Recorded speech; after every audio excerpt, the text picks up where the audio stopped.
Hello and welcome to On Common Ground with Dusty Keene. I am Dusty Keene. We are broadcasting this podcast live from the Flatiron on my end.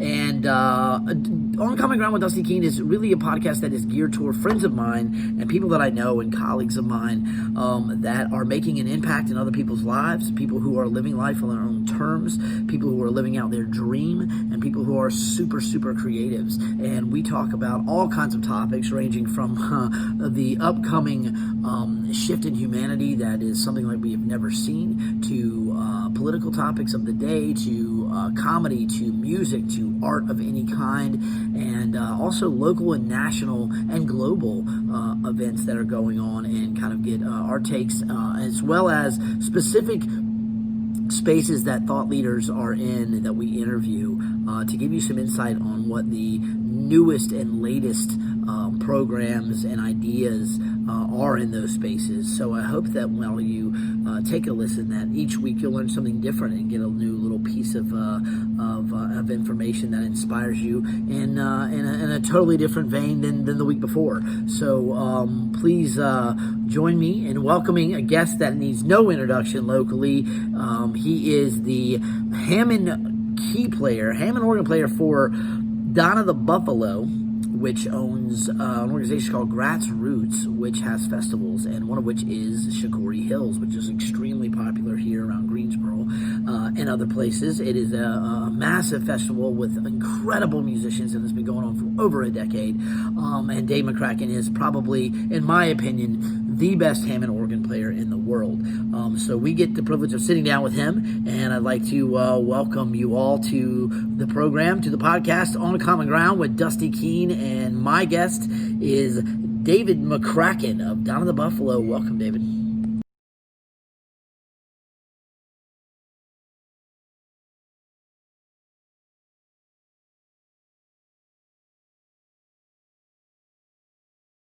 So we're live from the flat yet again.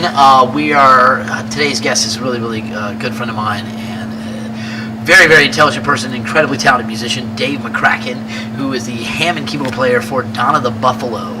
I think that Dave McCracken is one of the best Hammond organ players in the world, and he has had the privilege of playing a lot of music with a lot of different people.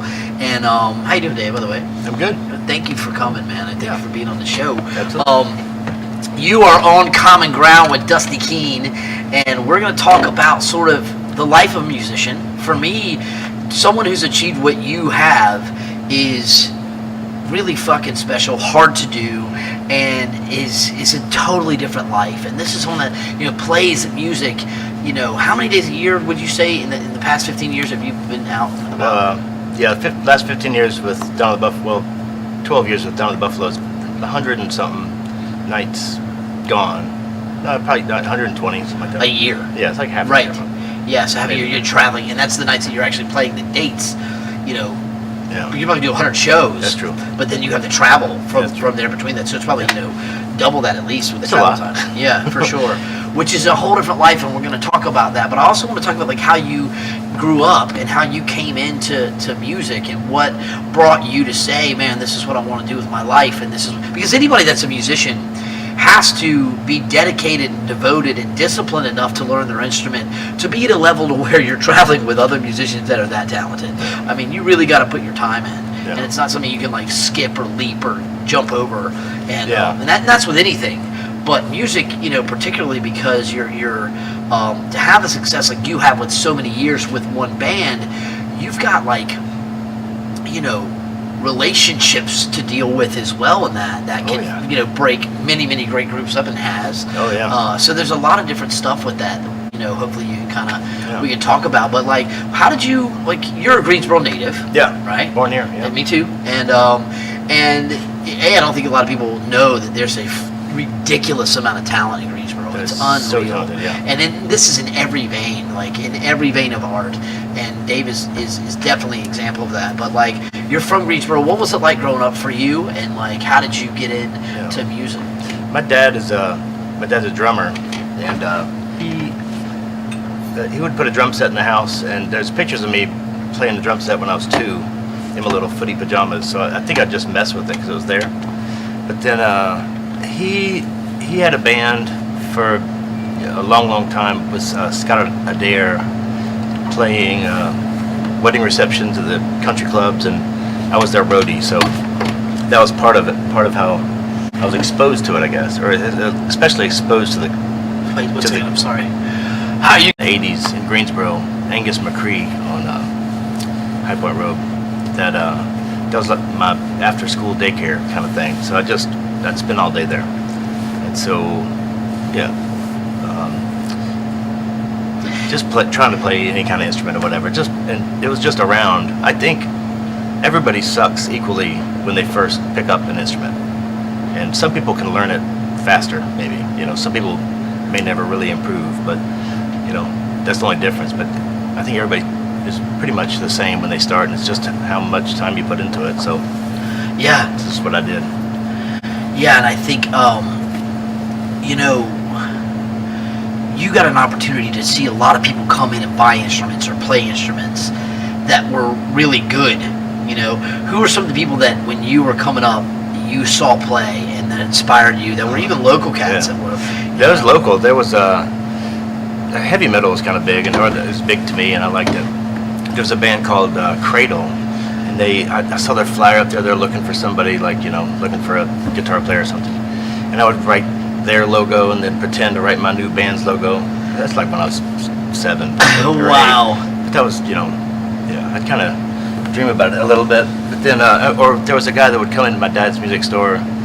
Some people just come into music stores, or back then they did, and just sit around forever and play and forever, And this guy would walk in, and he had his own songs, and he played electric guitar, and I'd listen to him for a year and something, and then I ended up learning his songs, and he thought they were complicated and kind of cool, and every one time he walked in, and I would start playing his song.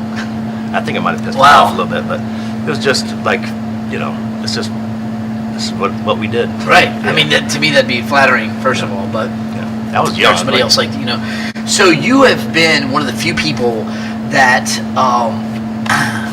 and a lot of the people that I'm kind of talking about that are with on the show are people who really are doing their dream. You know what I mean? Like they came and I know exactly what you mean. they do their dream. They're actively doing it, and that's so few of the population. And some of the things I'm talking about in the show is like how you do that. Yeah. Because I get a lot of people that come to me and go, man, how did you start, or how did you become an entrepreneur, or how do you decide to do what you're going to do? Yeah. Like even with the podcast show or whatever, and then one of my responses is always, well, you just fucking do it. Yeah. You just do it, and you have to love what you do. And there's this thing that you do where you move from moment of joy to moment of joy, and where that leads you is where you're really going to be successful, and where you're really going to be where your heart and soul is enough to do what we do, because it's not all fame, it's not all glory, it's not all everything's not always perfect, no matter what you're doing or what career you have. And when it comes to music, it makes no sense on some level. I remember growing up, my high school girlfriends would meet the father, and at some point he'd ask what I want to do when I grew up, and when I'd say I want to be a musician, I just remember getting this sense of we like you. We were hoping you were the doctor one. Right? We like you. But I always knew it was very impractical. But when I was, I think, really, really, really young, like before kindergarten, I knew I wanted to play music, or I knew music was the thing for me. And getting older, whatever, and having more responsibilities and children, and it becomes less practical to follow your dream. But I don't think you can do anything else at this point. No, I've done both. I've done both. You have, but now, and we were just talking about this, talking about how you want people miss music the way that we think they will, and you hear this talk about things are never going to be the same. I don't think so. I think they will be the same. I think they will go back to that, because one of the greatest joys I ever had or have, and I own one of my businesses is a live music venue for this reason, and how I grew up and seeing bands in that scene, and being around people who are experiencing the same show together, the same things that they love. There's nothing like it. It is probably my greatest joy as a human being, is going to shows and going to festivals. And Donna the Buffalo has a festival, Shakori Hills, and that's probably one of, and I'm new to this festival, but man, it has really is amazing festival. Their festival is in New York, in Trumansburg, New York, and it started like maybe 1990 or maybe in the 80s, or right around there. But that's, I think, this year would have been the 30th annual festival, Grassroots. And then later they started the Shakori festivals twice a year. And then they did one in Miami for a while. But, right. Yeah. So are they still doing the one in Miami? Is that going to be? No, that one stopped. I think last year was the first time they did not do it. They tried for a couple of years, but it was hard to bring that kind of vibe to Miami. Miami is just such a different culture. Right. Very different. Yeah. It's strange, but it's really. It's ballsy to a tip and go, hey, we're going to try it down here in Miami. There's hippies in Miami. Right? Right? So many people have, you could write movies and movies and movies on the things and experiences that people have had. Just at the Shakori Hills one over the years I know about that are local that they tell you hear talked about all the time. Yeah. And I'm sure it's the same in New York. And that's where you met your wife. Yeah. Because you're a wife and a father and a musician and a lot of different things, as well as just a creative thinker in a lot of ways, man. Right. You've got a lot of really cool ideas, and I think that anyone that spends as much time as you do on your instrument, using both sides of your brain, you're not stupid. There's nobody that plays music well and is dumb. I don't think. It's really, they might have different political views than we do or whatever, but they definitely are intellectual at some point. I think because of that.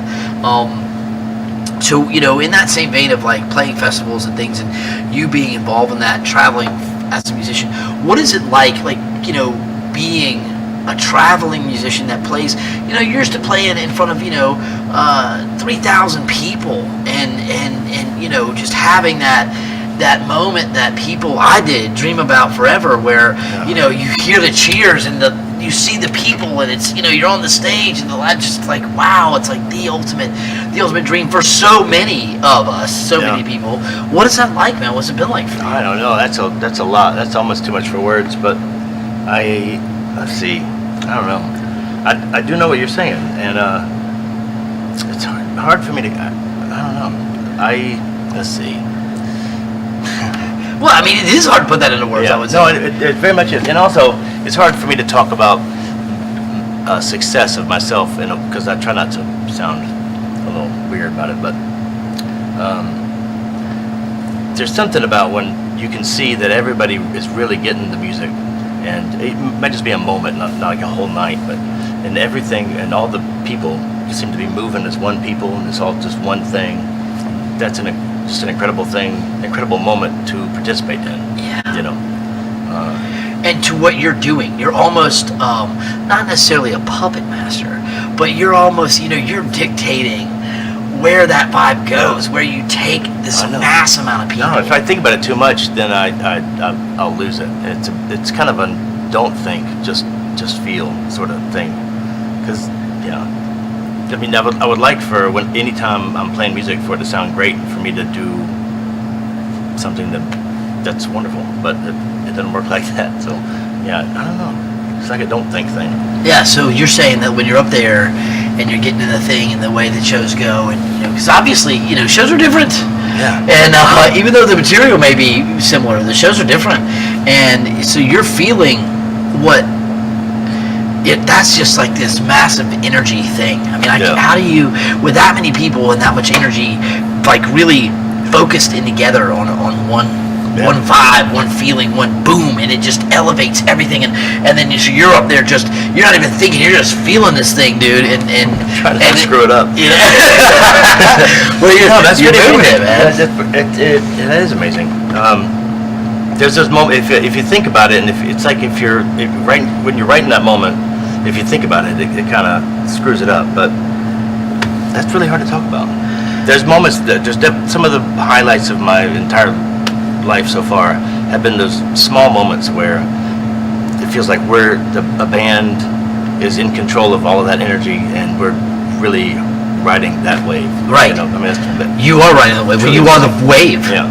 In a lot of ways, and you can take that in different places. Which is, you can try to do this. Like, we play the same songs many nights of the year, and it's been many, many years for this band. So you'd think you could just do the same thing night after night, but there's something that you can't plan on, that when it happens, it just happens for no reason. Yeah.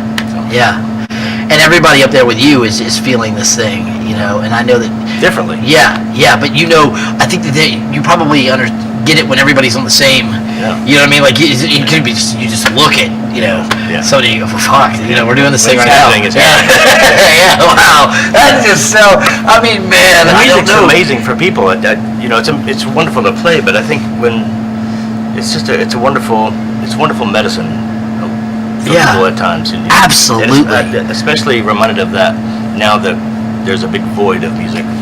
Right, and I think God. Live music. Yeah, I miss it so much, man. So I think, the answer, I think that everybody is waiting, really, really waiting for this to come back. I mean, it would, just to live a little bit of the glory days before now in this thing, and we'll come back to this thing now. But how did you get involved with Donna? Like, what was the... I knew their bass player was I'd worked with him a little bit, Bill Reynolds, who is with Band of Horses now, but I think I worked with him. He was playing with Emma Gibbs' band that did sound for them, and a couple years after that, their keyboard player was going to have a baby and wanted to take a couple of months off. And so, I mean, it's been a couple of years since I'd given him my card, but I apparently gave my card, or suggested my name to the guys with Down in the Buffalo, and I think at some point I might have kind of walked on the bus and made a fool of myself. Sweet. Tell them that they had to have me and something like that. Yeah. We were at a festival, and I was touring with C.J. Schneer at the time. We're at a festival in Rhode Island, and like all day, and trying to pace myself during the day, but somewhere around dinner time, it just been a very long day, and I had I walked on the bus and told them they needed me, and I think they must have thought a year and a half later after that, when they needed somebody, they thought, what about that crazy guy that gave us his card? You made that much of a difference. That's awesome. I would have never done that. I was sober too. Well, you know what though, man? That's one of the things that like Steve Jobs' biggest thing was. He was like, most people do not get what they want because they don't ask. Yeah. So you doing that thing where you said, fuck it, I'm going on here, I'm telling these guys they need me. Yeah. And now, 12 years, man. Yeah. Great bands that have a massive success, shoot through the fucking moon with their first album or whatever, don't do 12 years. Yeah. And so that's a huge accomplishment. They've got a slow roll to them and a very loyal fan base. And also the opportunity to be a supporting musician behind an established something, to try to kind of cop whatever their feel is, but also add a little bit of myself too was really cool. Yeah, because I think you changed the vibe of that in a way. I mean, you definitely you had what you had, man, and it's there for sure, and I think everyone knows it. But you've also played with a lot of legendary local musicians. Like, who are some of your favorites around that you've played with? Here, I would say my favorite musician of all time, or anywhere in the whole planet, is from here, Sam Frazier. Sam Frazier, man, I'm dying to get him, absolutely on the show. And I know Sam, and God, it's a shame that people who are coming up. I mentioned Sam Frazier, and they just don't know yet. But he's the greatest unknown. I mean, in the big picture, like anywhere, Yeah, I think so. He's amazing. Yeah. That album. He was my guitar teacher when I was 15, I think, 14, 15, and I was in a kind of a death metal band. We're pretty good, but in Greensboro, Perpetual Iniquity, and he would teach me the Megadeth song, and then he'd spend the last half hour teaching me like Hendrix, or like saying you probably should like this. Yeah, he kind of just turned me off in a better direction, expanding your horizons a little bit from what you could play. Really, when I was 14, and then 30 years later, he's still my favorite. Singer, songwriter, guitar player. I was just down in Nashville not too long ago, and I was hanging out with Tommy Seyfried. And he was someone that, even though an incredible guitar player in his own right, he would go and take lessons from Sam. kind of do things with Sam because he. Really, I never knew that. Yeah, so especially before he left Nashville, like he did a lot of sessions with Sam and stuff just to keep his chops up and to get some because he knew, and I think what I heard about Tommy is down in Buffalo, we hadn't been playing in 6 months, but Ted Pecchio is playing bass with Donna, and Ted's played with everybody. And he said that he gave Tommy a lesson or two or a couple of lessons, and Ted Pecchio is really great.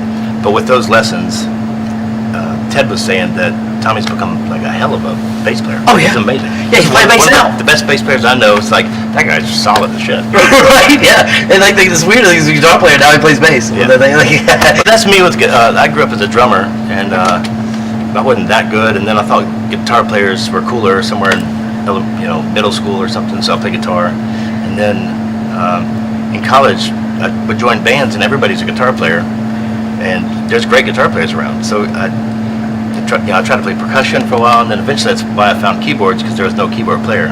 So just by becoming a Hammond organ player, I got work because there's one of them. Right. I was like, your keyboards, call that guy.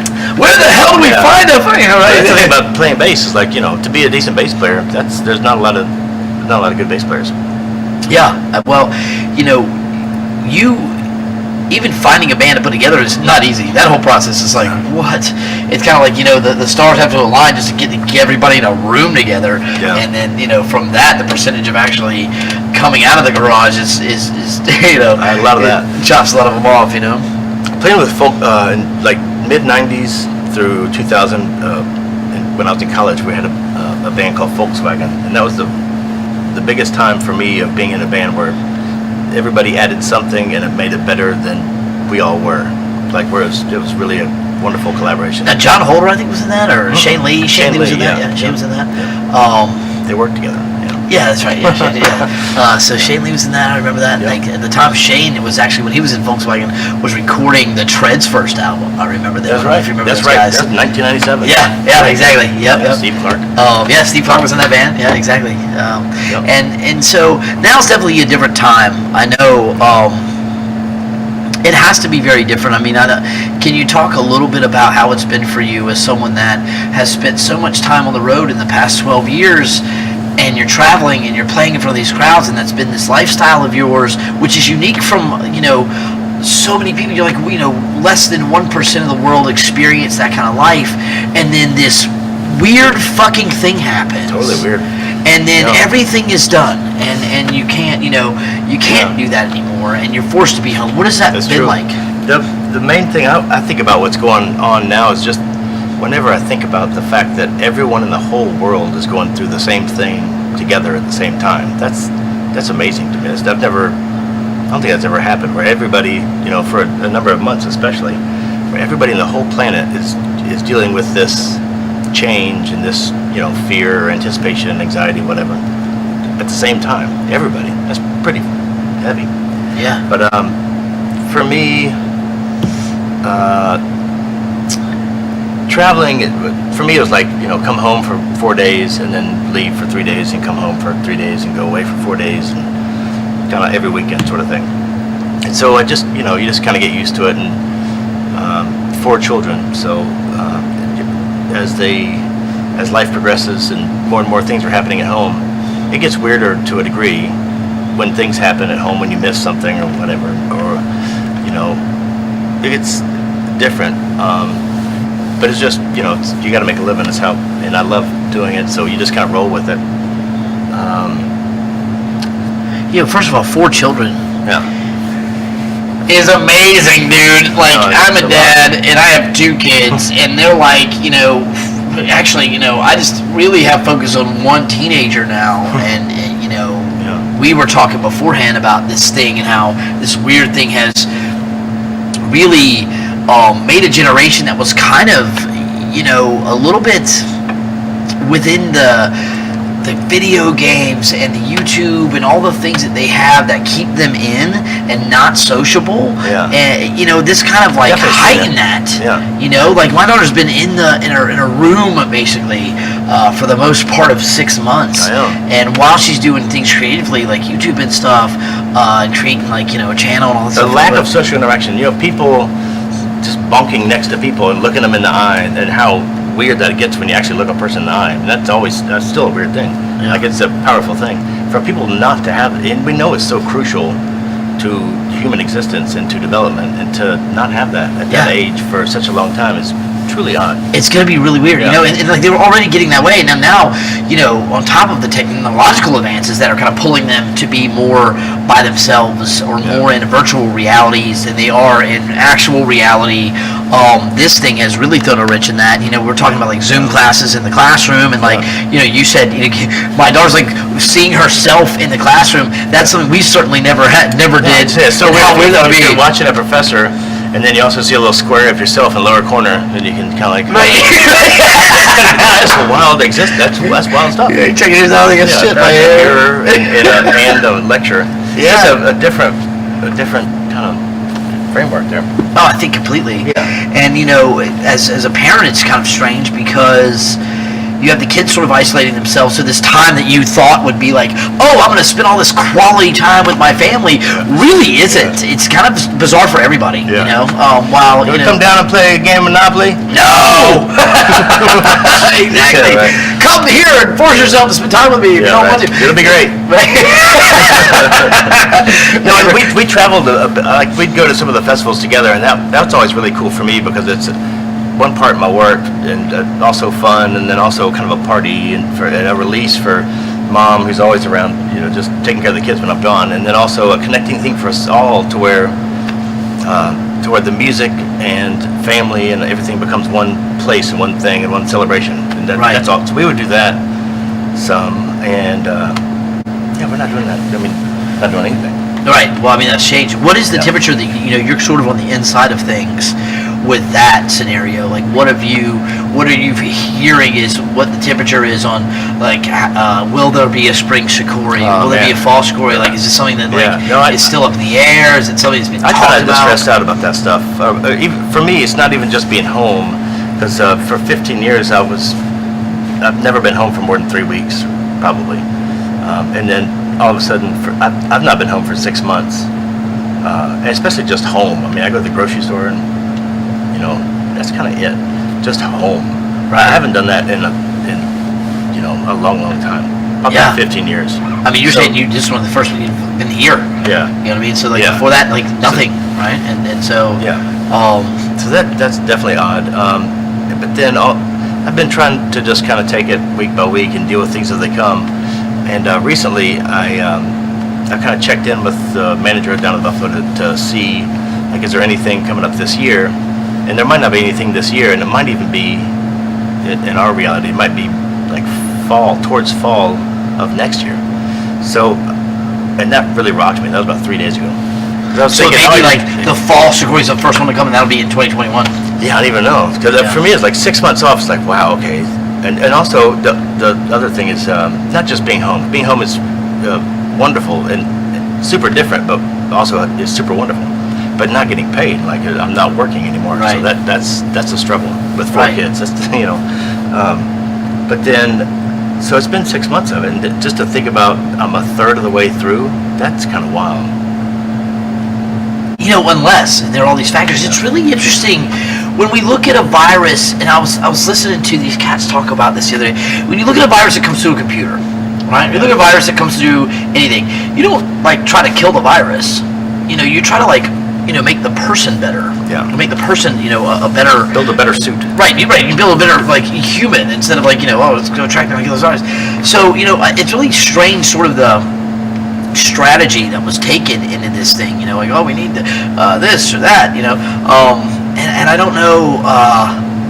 if this is something that'll ever go away, but imagine, that we're talking about, the billions of dollars being dumped in, like, finding a vaccine really quickly or something for this, that the numbers are so interesting in far as the amount of deaths that it takes, and is it the most dangerous? No, but, and there's all these factors within each individual body that will allow us to be susceptible to this or to not, or more susceptible or less susceptible. Right? It's just like so. Somebody does it, can carry it and not have any symptoms. That's so crazy. Right, and then they don't, and then, at that point are they immune or whatever. It's just like so much. And we don't know a thing about it. I have a friend that tells me if you smoke cigarettes your whole life, you have a lining on your lungs that will protect you from the shit, and I think that's completely horseshit. But Hey, I've heard the same fucking thing though. I've heard this, and I'm a smoker, so like I knew it was gonna work out one day. I did all like, yeah, that's right. Oh, you smell good, non-hacking. No, it's just nobody knows anything. In my position as a parent, and also as a parent of our youngest, has some medical issues to where she. Yeah, talk about that a little bit, because that's been a real challenge. That would be for anyone's life, but then you add the fact that you're a traveling musician. Yeah. Your wife's at home. Yeah. Most of the time. And 4 kids. Let's talk about 4 kids, and then bam, the very youngest one. And when was she diagnosed? Like so? Well, she 3 months old. She was born in she's almost 3, so 2017. But since 3 months old, she's had some pretty serious stuff going on. That's dominated our lives since then. But she has an immune response to where she just can't get this thing. Bottom line, I mean, even if it was just me, I just weigh the risks on such a different level, and it's to a scary level to where we really. She's so helpless. Were happening, and then what was it that you felt was effective with that? I mean, oh no, I don't know. I mean, even the day before yesterday were 6 days of really rough stuff. So I can't even really go into all that because it's just too much. I mean, it's like we're on the Ruby roller coaster of that's too much to even go into. Okay.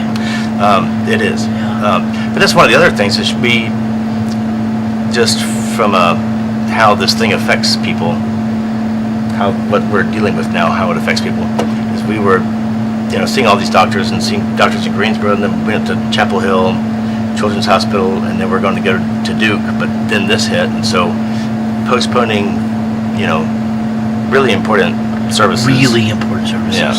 I mean, then the kind of the last. Right. Yeah, it's really important. And that's it backlogs so many things. I know. Everything. From like courts to medical procedures, operations, something as vitally as important as this with your own child. It's definitely rocked the whole world. And just the other day, she was sick. She had a stomach bug went through my house, and like the 16-year-old didn't get it. I didn't get it. Rachel didn't get it, and then the 5-year-old just got a little sick, but then it ended up lasting 6 days for Ruby, and so oh my God. And there was a couple of moments where we really should go to the hospital because it's just very intense, but you can't go to the hospital because this shit's going on, and then even if with this going on, would we be able to be with her? Can you stay with her? Right. Yeah, I don't know. It's just, right. I mean, it changes everything, and to a really heavy degree. Anyway, that's a little too. But I know, we were talking about this too, to kind of turn it into a different, because, we really, what we focus on is so important to our mental state. Like I have a whole thing that I do about AGL, attitude, gratitude, latitude, and no one understands this, I think, as well as musicians, because they essentially, they understand vibration very, very well. We all vibrate as human beings, and the notes that you play and the keys that you play can shift an entire crowd into a different wavelength of dance and of movement and of interaction together. Sure. And experience as a whole. And so this goes on in all of our lives all the time. And so that attitude, that we have of gratitude does set the tone on how I believe our lives go. And when we're in that moment, we can dictate real change of things. Sure. For our outlook, at least. And our outlook really becomes our output, and our output becomes what we end up doing and what ends up happening and showing up in our life based on how we feel. And if we're feeling gratitude, then all these things begin to happen for us, is what I've sort of noticed in my I've seen both sides, though, and I totally agree with you. And I wish we could go bigger on the pro side of it, because I totally agree with you. But when it comes to the health of a child, I've just seen the opposite happen. Not the opposite happen, but where it's sometimes no matter what you do or what, I don't know. Oh, right. Things just kind of dictate themselves in a direction that is really hard. To what the end result would be is death, right? Like, so that's the ultimate fear of everything, right? For every human being. Not just death. I think this is a weird place to go in the podcast, but the suffering. Sure. Or lack of being able to have much of normalcy, Yeah. Lack of being able to have long moments without suffering. Yeah. You know, that's It's something that everyone should have as a right. Yeah, you think you're right. talking about taking it for granted. Right, absolutely. Yeah. And you think, like we were discussing earlier, that like this old samurai code was, the first thing is that you're going to die, and all of us are going to, and that's reality. There's no way. We don't know when, and we don't know how really.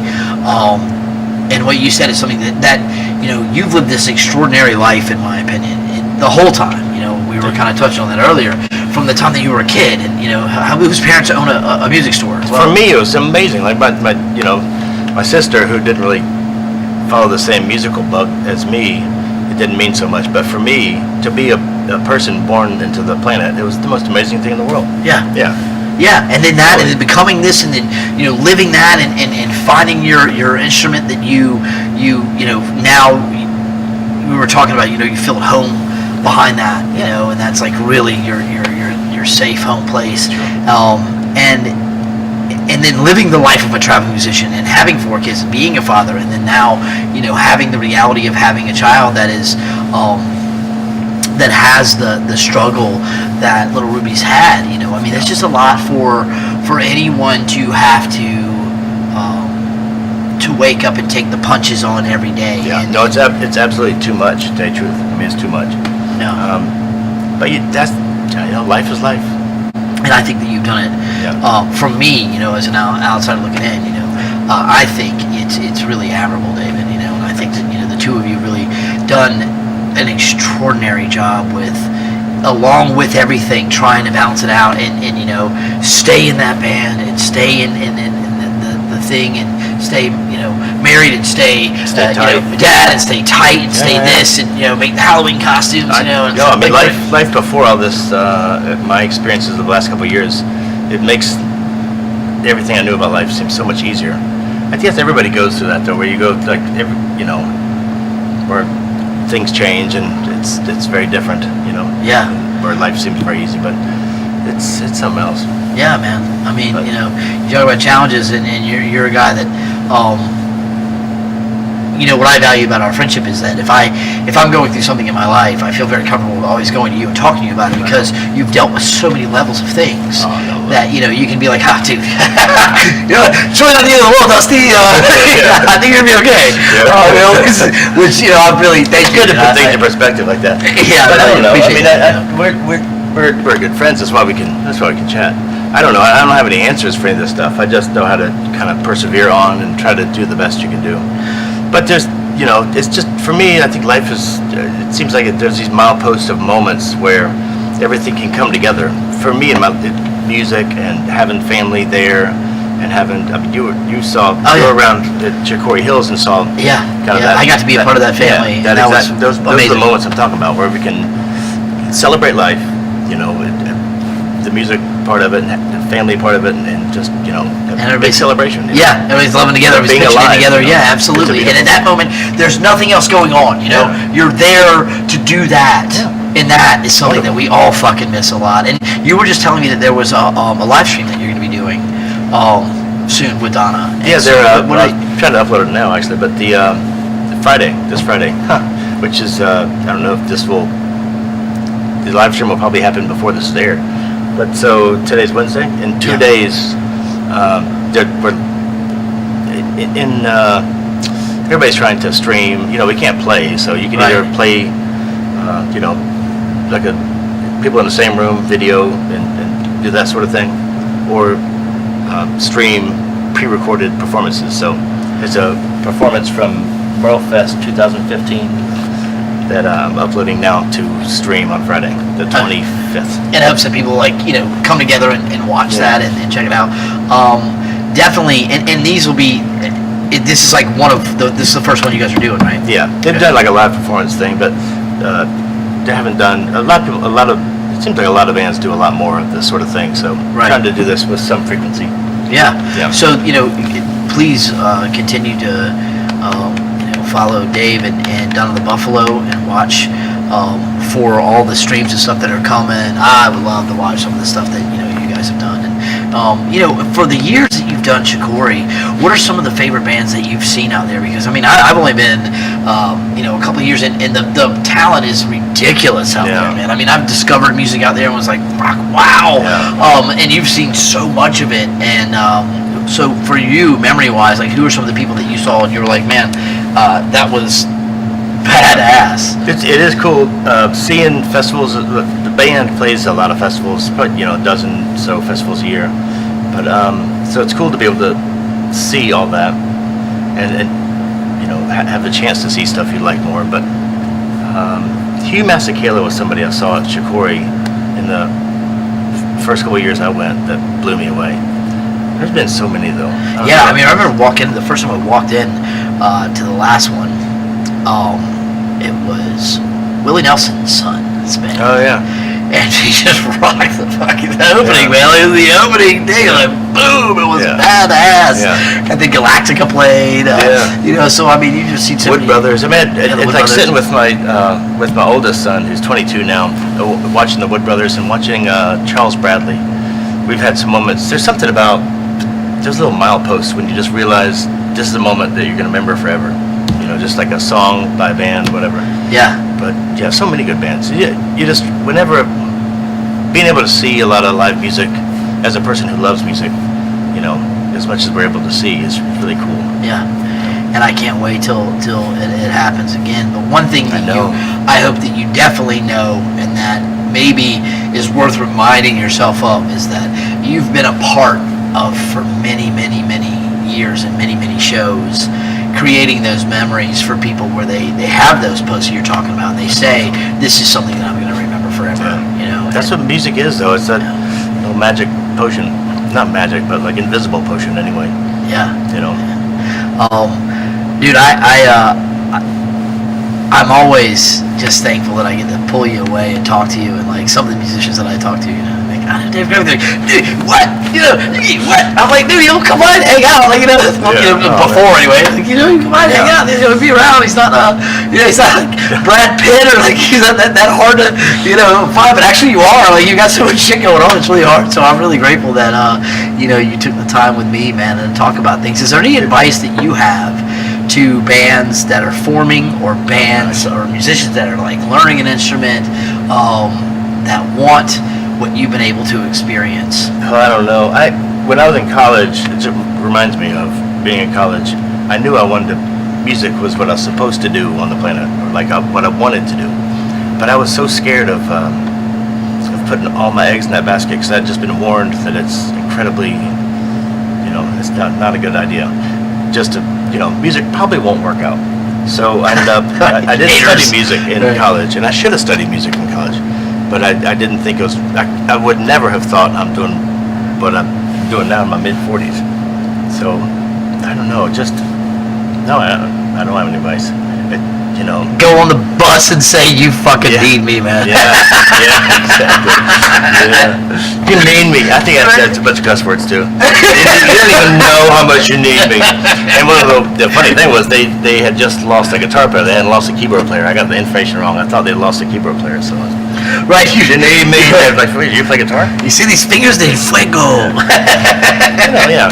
But that's, it's probably just like any other industry, although I don't know. It's been a while. But just if somebody knows you and they know, it's more about personal relationships and getting, recommended to somebody than it is, at the right time. Like my mom used to always say to me, success is the moment that like preparation and opportunity meet. If you're not prepared when that moment comes, shame on you, and then also don't be afraid to, get in there and ask in any way you can, to be a part of whatever, and, throw it out there, because it can happen in you, and it definitely happened to you, Dave. And I can't wait till I'm out in the crowd, man. And, I know. You're taking me to wherever you want to, man. That would be the official end of COVID, because right before this whole thing happened, we did that together at Shakori Hills, and so that'll be the bookmark of the whole COVID thing. Is when I get to look over and see you in the crowd having a good time. That'll be it. Fuck yeah, man. Hey, dude, I love you. I love you, brother. Thank you very much for coming on the show. Of course, I appreciate it. Thank you. I'll have it out cut for you too very soon. and it's been fantastic to have Dave McCracken. I know he's got to go, but everybody out there in music land, hold on, keep holding on, man, and there will be a day of reckoning where we all come back together.